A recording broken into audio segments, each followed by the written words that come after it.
Ćao svima! Evo, decembar se uveliko zahuktava, stiže uskoro nova godina, ali ipak divan sunčan dan da snimimo još jedan video. Ovog puta to je serijal Praznik zveri, koju je, što je divna stvar, pisao opet naš čovek Zoran Petrović. Knjige ste mogli da vidite u mom prethodnom videu kad sam vam pokazivala šta sam novo kupila, ali evo ponovo, znači to su te tri knjige. Prva izgleda ovako, naslovljena je Žeteoci. Druga knjiga je Grehovi alijanse, izgleda ovako. I treća je Nezvani gost. I opet nigde ne piše koja je knjiga koja po redu. Međutim, možda postoji opravdanje za to, ali ajde ispričat ću vam celu priču. Ja sam pogledala na sajtu Otvorene knjige, koja je inače izdavač prve i treće, i upravo to, videla sam samo prvu i treću knjigu i možete da ih kupite odvojeno, možete u kompletu, pa vam to dođe nešto jeftinije. Igram slučaja, Zoran Petrović ima Instagram nalog Praznik zveri i ja sam bila slobodna da, počeli smo nekoliko nedelja pre toga da se pratimo, i ja sam uputila poruku: izvinite, ja sam malo zbunjena, o čemu se radi, postoji samo prva i treća knjiga, jer postoji više knjiga, koliko traje serijal i tako dalje. I on mi je vrlo brzo odgovorio, što je sjajno, i objasnio da je drugu knjigu izdao kod Porta Librisa, tako da mogu da iskoristim, da od njega direktno naručim sve tri knjige i on će mi poslati i njegov prvi roman, Bulevar greha, koji nije vezan za ove tri knjige. I kad sam primila knjige, ja vidim on poslao dve ove knjige Bulevar greha, šta poslao drugu knjigu za vas.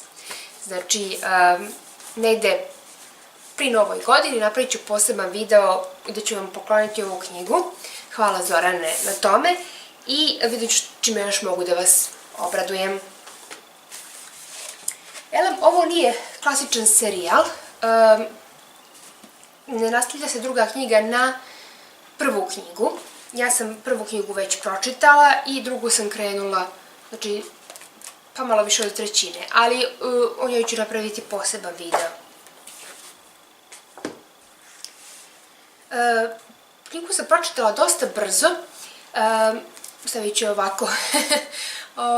Knjigu sam pročitala dosta brzo, možda za nekih 3 dana, tako su bile se poklopile okolnosti da sam bila slobodna.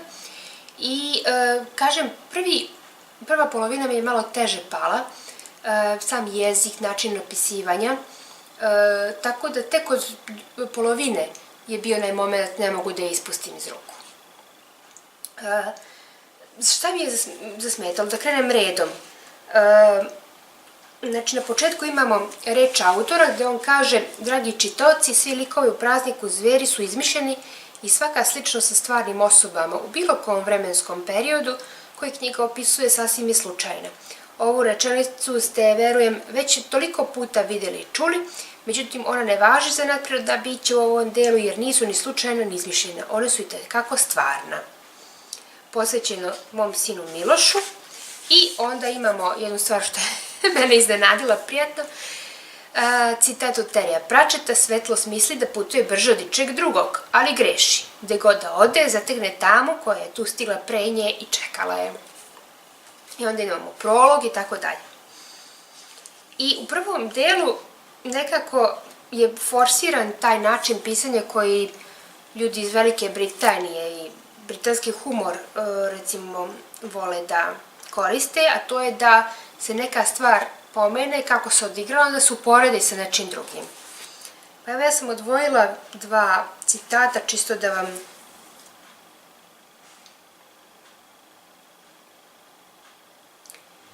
sad gde mogu to da nađem. Duboki dekolte inspektorke Jelene Zmajković uredno je hvatao poglede kolega kao teniska mreža loptice nepreciznih servisa. Meni je ovo malo, mislim, kad nema tako veze jedno s drugim, ono u stvari i ne treba da ima jednu veze s drugim, ali ne treba preterivati. Ali, evo, pročitat ću jedan drugi deo koji mi se, na primjer, dopao.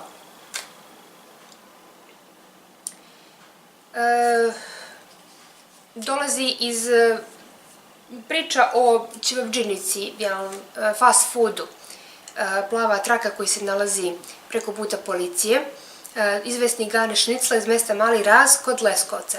Mesta toliko malog i nepoznatog da kada na navigaciju unesete njegove koordinate, uređaj se sam od sebe resetuje, pa su zbog tog ljudi uglavnom samo odlazili iz tog mesta, a retko kojim je ikada svraćao. Ta izolacija im je pružila mogućnost da umetnost pripreme roštilja razviju do magičnih dimenzija, pa su odatle rodom i najpoznatije generacije roštiljđe u Srbiji. Često su se mušterije šalile hvaleći gazdu: možda i postoji čarobnjak iz Oza, ali ti si Gane čarobnjak iz Raza. Ili su pa govorili: au bre Gane, kakav ti je roštilj, 3 jezika govori. Ni slutili nisu koliko su bili u pravu. Naime, Ganetova magija pripreme roštilja je bila toliko jaka da je delovala na meso i pre nego što počne da se peče, pa su sastojci među sobom umeli da komuniciraju, osmišljavaju sebi karijere, pa čak i da ludo maštaju i sanjare. Deo te magije prešli na ostale proizvode Ganeta Šnicle, pa je tako u kuhinji objekta Plava trka često bilo bučnije nego na ulici. Mislim, nije baš primer tog poređenja, ali kao opisa je, recimo, svetli primer. Ok, znači, nekome to leži, nekome ne leži, jel? Mislim, naravno, mi svi snimamo ove videe da kažemo naše mišljenje, jel? Šta je nama bilo ok, šta nije bilo ok. A čemu se zapravo radi u ovim knjigama? To ste želim da znate. Ja moram da uzmem jednu sveščicu mislim, ne pamtim imena inače. Ali, dobro, glavni lik je Vjekoslav Konstantinović, to možemo lako da zapamtimo. Ima dugačko ime i prezime, jedan čovjeka treba da se potpiše. On je profiler, znači radi kao spoljni saradnik u policiji i psihologiji. Pravi profile kriminalaca. On nije naročito druželjubiv, interesant je ovako, nas interesuje šta se sa njim dešava, ali možda ne bi volili da ga imamo za drugara. On je naime se oženio i imao 2 ćerke, Milicu i Dunju, njegova žena se zvala Dobrila, međutim u jednom trenutku je izgubio i Dobrilu i Milicu. I sad u toku knjige mi saznajemo kako se to desilo i znači njemu ostala samo Dunja.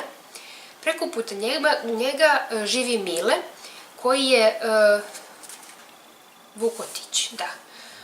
On živi u zajednici sa svojim posljednikom Dejanom, znači Dejan bez J. I on je isto radio u policiji, ali je sad u penziji, ali ipak ne može da se otrgne, nego voli da prati dalje slučajeve. Naročito slučaj vampira Savale, koji je u stvari glavna okosnica cijele radnje. I 80-ih i sad 2007. kad se dešava radnja u Beogradu, dešavaju se zločini gde žrtve imaju kao da ih je vampir ugrizao, 2 rane na vratu i jedan od policajaca iz šale kaže: a da nije možda vampir, ha ha ha, i onda dalje. Jel mi se pitamo da li je vampir, nije vampir. Uporedo pratimo druge priče. Sama struktura knjige je malo haotična u pozitivnom smislu. Mi imamo na početku svakog, da nađem negde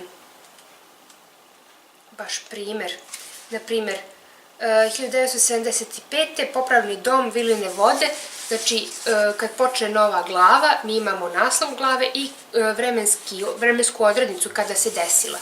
I vrlo često skače, znači autor sa jedne godine na drugu, tako da mi moramo malo mozak da nam radi da povezujemo neke stvari.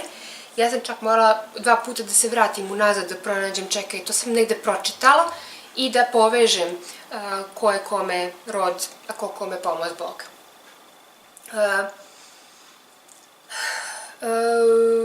Znači, imamo tu još i Barbaru Svastiku, znači Dobrilinu sestru, koja je mene poprilično nervirala u celoj priči. Ona pokušava da se smuva sa Vjekoslavom.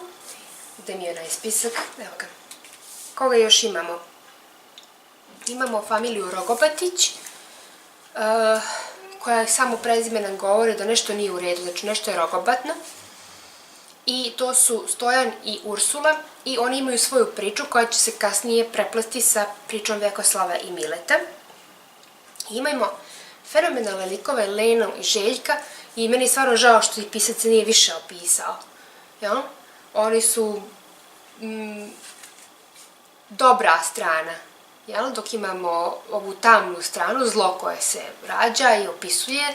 Oni su neka svetla strana i žao mi je što nisu malo više opisani.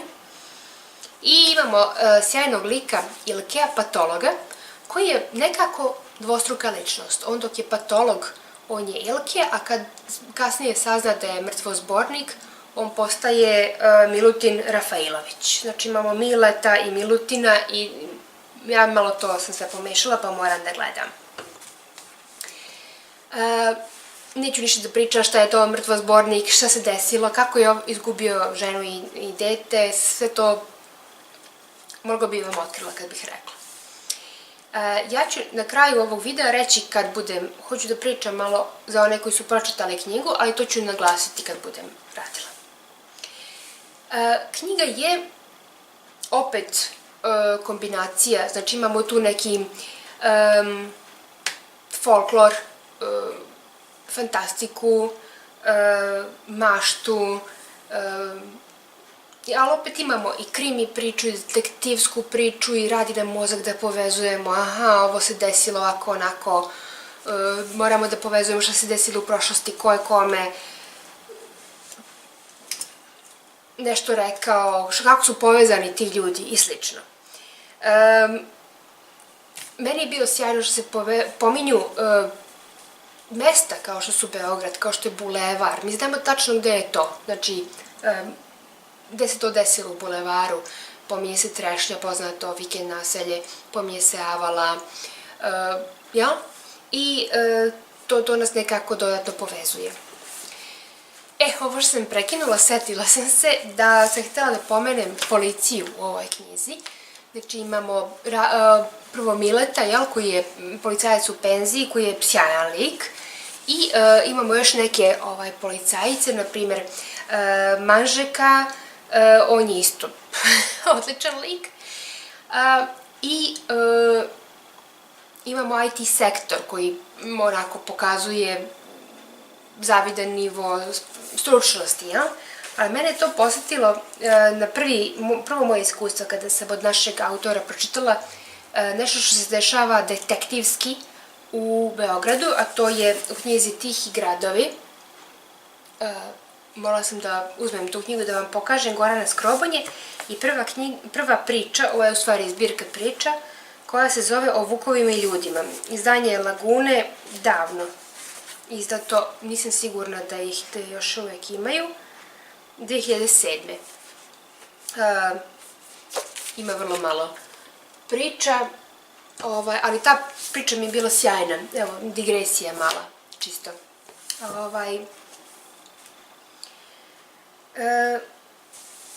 I mi sad u jednom trenutku se pitam da li su to vampiri, nisu vampiri.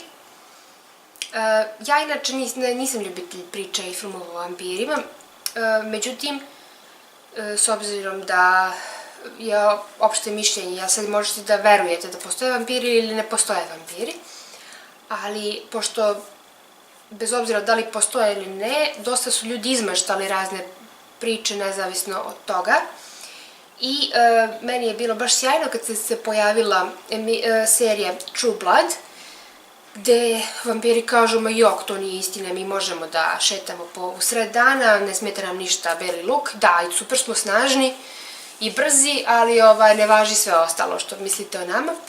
I skoro sam gledala seriju Discovery of Witches, to je snimano po knjigama, te knjige nisam čitala.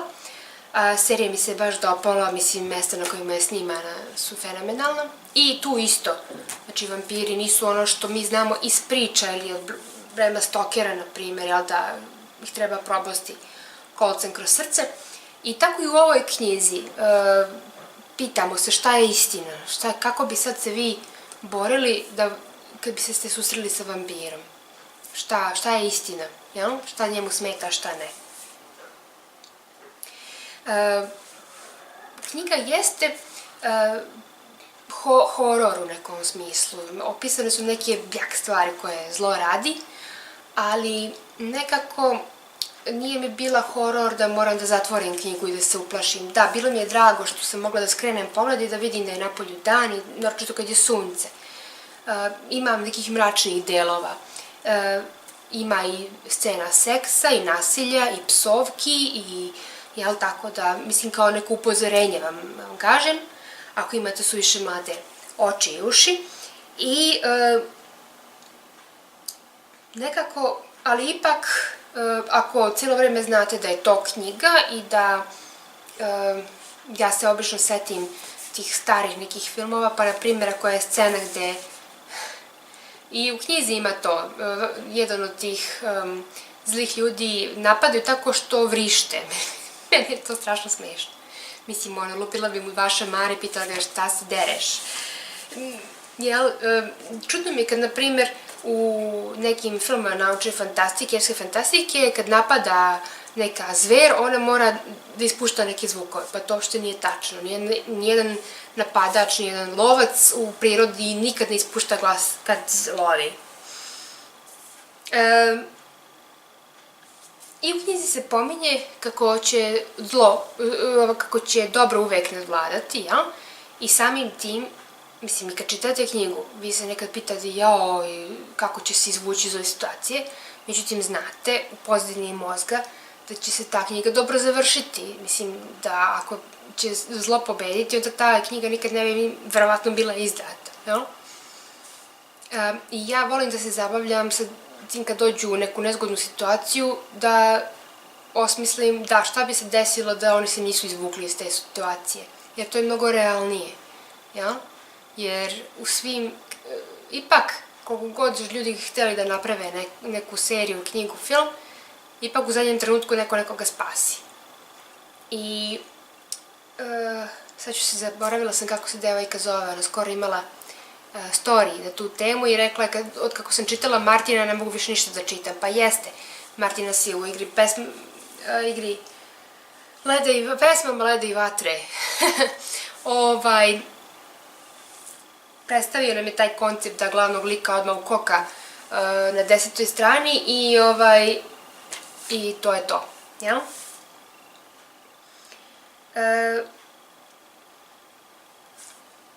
Eto, to je, mislim, knjiga je u tom smislu dosta komplikovana. Ja sam dosta razmišljala i kad sam je pročitala, naknadno sam povezivala neke stvari, jel, šta, kako. Dosta zadire u neku, povezuje možda i sa istorijom, pominje se Drugi svetski rat, logori i tako dalje. I eto, sad bih pričala malo za vas koji ste knjigu čitali, tako da ako niste, slobodno zaustavite video, pa se vidimo drugom prilikom. Rekla bih malo možda čisto da podelim utiske sa vama, pošto ste i vi čitali, koji likovi su me oduvali i koji su mi postali jako dragi. Znači, Ilke patolog i Željko, na primjer. To su mi omiljeni likovi.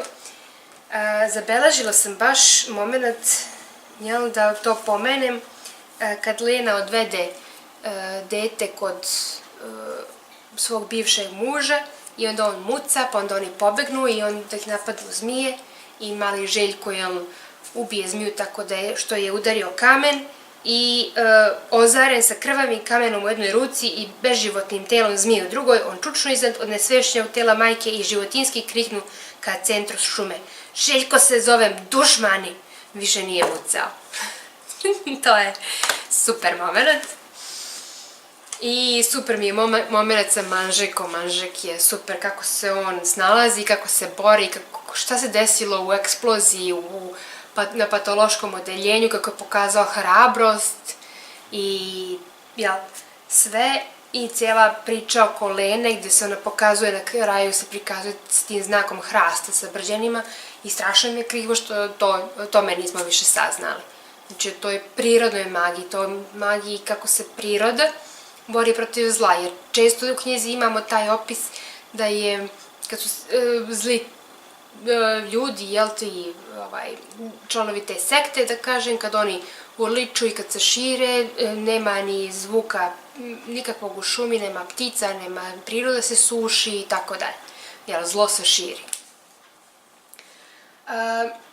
Barbara, kao što sam rekla, me strašno nervirala, nisam uopšte mogla da nekako je smestim i na kraju kad se ispostavi da je ona dobra vila, malo sam bila zbunjena, iskreno rečeno. Nisam bila baš uverena, nekako mi je to bilo baš iznenađenje. Veće mi je bilo iznenađenje kad, u stvari dva, ja sam shvatila šta je sa Dejanom. On kad je skinuo ogrlicu sa Vukom, koja mu je majka dala da ga štiti, osetio prvi poriv da nekog ugrize za vrat.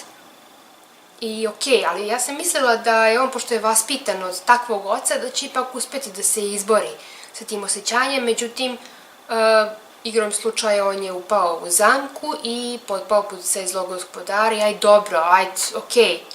Shvatam da su njega prizvali kao zlobnika i to mi isto bilo kao ono, da li je to baš tako.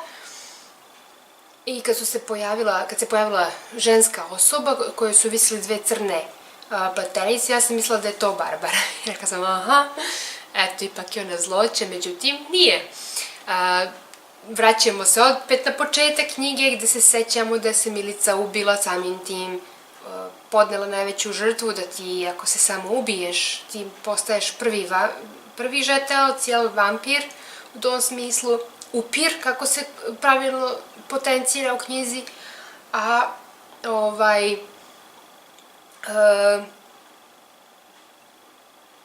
Barbara se ipak onda posle pokazuje kao dobra vila. Dobro, cijela ta scena i moment kad Vekoslav shvata da mu je mračni gospodar brat, to mi je onako malo Luke, I'm your father moment. I tako. Da, zlo je prikazano odlično, ali ima jedan moment u kome mi je bio malo to anulirano, da kad tamni gospodar, ne znam ko se zove taj koji nema ruku, njegov sluga, kaže, nije izvršio zadatak i dođe pred tamnog gospodara, on kaže, dobro, nema veze, oprostit ću ti. I onda on pošalje ga na drugi zadatak i on opet ne izvrši zadatak i vrati se kod tamnog gospodara, on kaže, pa dobro, nema veze, oprostit ću ti opet. Mislim, koji tamni gospodar radi tako nešto. I eto, koji su vaši omiljeni momenti? Jeste čitali, mislim, šta vas je onako oduševilo u ovoj knjizi? Eto, to su neki momenti. Stvarno mi je žao što se druga knjiga ne nastavlja na ovu prvu, da saznamo te druge. Šta će biti sa Ilkeom? Šta će biti sa njegovim mogućnošću da govori sa mrtvima? Šta će biti sa Manžekom? Manžek je uspeo da se otrgne od ugriza, jeli, tako dalje, ali šta će biti dalje, stvarno, da. Eto, toliko u ovom videu. Ja vas pozdravljam. Ćao!